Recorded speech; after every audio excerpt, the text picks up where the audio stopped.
Hello സുഹൃത്തെ, ഇത് നിങ്ങളുടെ വചന ചങ്ങാതി. ഇന്ന് മാർച്ച് 11 ബുധൻ.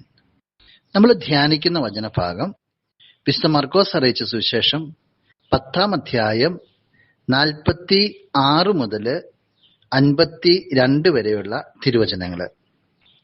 അന്ധനായ ബർത്തേമൂസ് ഈശോയുടെ ഇടപെടൽ മൂലം സൗഖ്യമുള്ളവനായി തീരുകയാണ്.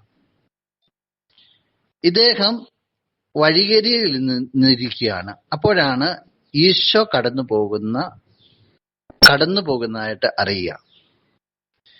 എങ്ങനെ ഇദ്ദേഹം സൗഖ്യം പ്രാപിച്ചു എന്ന് പറഞ്ഞാൽ, തൻ്റെ അടുത്തൂടെ ഈശോ, നസറാനായ യേശു കടന്നു പോകുന്നത് അറിഞ്ഞപ്പോൾ ആ കടന്നു പോകുന്ന ഈശോയുടെ സാന്നിധ്യത്തെ അവൻ ജീവിതത്തിലേക്ക് വിളിച്ചു വരുത്തിയാണ്. സൗഖ്യം നൽകുന്ന കർത്താവ് കടന്നു പോയപ്പോൾ അവൻ ഉച്ചത്തിൽ വിളിച്ചു പറയാണ്, നസറാനായ യേശുവേ, എന്നിൽ കനിയണമേ. ഈശോയുടെ സാന്നിധ്യം ജീവിതത്തിലേക്ക് അദ്ദേഹം കൂട്ടിക്കൊണ്ടുവരുന്നു. പക്ഷെ അദ്ദേഹത്തിന് വിലക്കുകൾ വരിക, ശകാരങ്ങൾ വരിക, നിശബ്ദരായിരിക്കാൻ ജനക്കൂട്ടം പറയാണ്. പക്ഷെ വീണ്ടും അദ്ദേഹം ശക്തിയോടുകൂടി, ജനക്കൂട്ടത്തിന്റെ ശകാരത്തിന് വഴിപ്പടിയല്ല, വീണ്ടും ശക്തിയോടുകൂടി അവൻ വിളിച്ചപേക്ഷിക്കുകയാണ്. കൂടുതൽ ഉച്ചത്തിൽ, കൂടുതൽ പ്രതീക്ഷയോടുകൂടി. അവിടെയാണ് ഈശോ കടന്നു വരിക. ഈശോ ചോദിക്കുകയാണ്, ഞാൻ നിനക്ക് വേണ്ടി എന്താ ചെയ്യേണ്ട? അവൻ പറയാം, എനിക്ക് സൗഖ്യം കിട്ടണം. ഈശോ പറയാം, നിന്റെ വിശ്വാസം നിന്നെ രക്ഷിച്ചിരിക്കുന്നു. അപ്പോൾ അവന് സൗഖ്യം കിട്ടി. സുഹൃത്തെ, ജീവിതത്തിൽ നിനക്ക് പല പ്രതിസന്ധികളുണ്ടാകാം, പല മേഖലകളിൽ കടന്നു പോകുന്നുണ്ടാവും. ക്രിസ്തുവിനെ നീ അറിഞ്ഞിട്ടും ഉണ്ടാകാം.